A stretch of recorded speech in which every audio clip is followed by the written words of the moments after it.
I'm Steve, and this is ComicsVerse. You can find us online on Facebook, Twitter, Tumblr, Google, and YouTube. For the purposes of this review, Unworthy Thor will be referred to as Unworthy Thor, and Thor will be referred to as Thor. Deal with it. We are reviewing the new book, Thor #1, by Jason Aaron with art by Russell Dodderman, telling the story of Unworthy Thor's fall from his use of Mjolnir, and a little tiny bit of preface about the rise of Thor as the new goddess of thunder. This is an absolutely fantastic book in a lot of ways, but just to give a little bit of the background and story, we begin to see Unworthy Thor on the moon attempting to lift his former hammer Mjolnir that has now been denied to him because of the events of the Original Sin crossover. It's very well explained in the book, so don't feel like you're not going to be caught up. The preface and also the characters' actions do a great job of catching up the reader without halting the storytelling. Now, the best reason that that does not halt the storytelling is because the characters as Asgardians are in full force in terms of the regalia of godhood. Odin is back, and the All-Mother, former All-Mother Freya, is now clashing with him about who gets to rule Asgard, as her rule over the past few years has been fantastic and with as much trouble as you could expect in Asgard, but very successful. With Odin's return, there's a power struggle going on. This gets back to the heart of what makes mythology so interesting, is the clashes among these high and mighty god figures about who's going to have power on this, who's playing whom, and all of this very interesting dynamic between these supremely powerful beings. Not only is that storytelling aspect present, but the way the characters are rendered in dialogue and look has brought it back to a lot of that really fun, way over-the-top Asgardian godhood feel.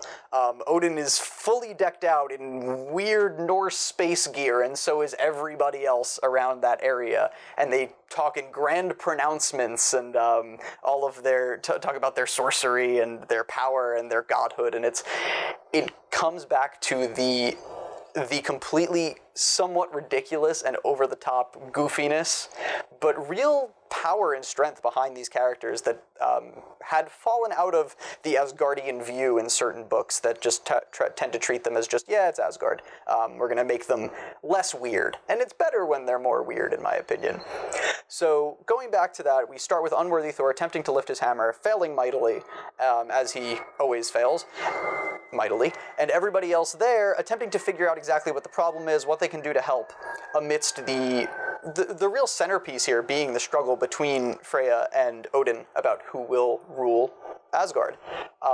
Now this is the part where we set up the preface for what is to come.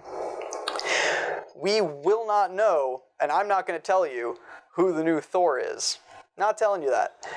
Because this preface and this setup is important and actually a major part of the story driving how all of this change occurs.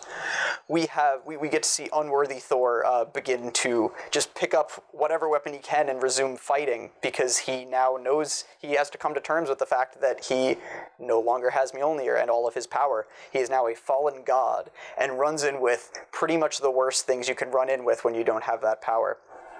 Jason Aaron is fantastic at writing this determined, strong, unworthy Thor, who, whether worthy or unworthy, he is consistently filled with a lot of the power and stubbornness that really make the character. Now, Unworthy Thor begins to attempt to save people, as he usually did, to very, very mixed results.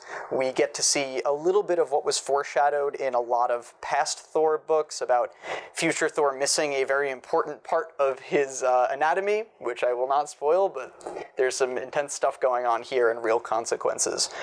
So you feel real consequences in this book, and that's very important in terms of driving the story. We not only see Unworthy Thor's inability to lift the hammer, but we see real struggles between gods that are going to have to come out with somebody on top. We see the real failure of Unworthy Thor, and we see the real danger that he is now in.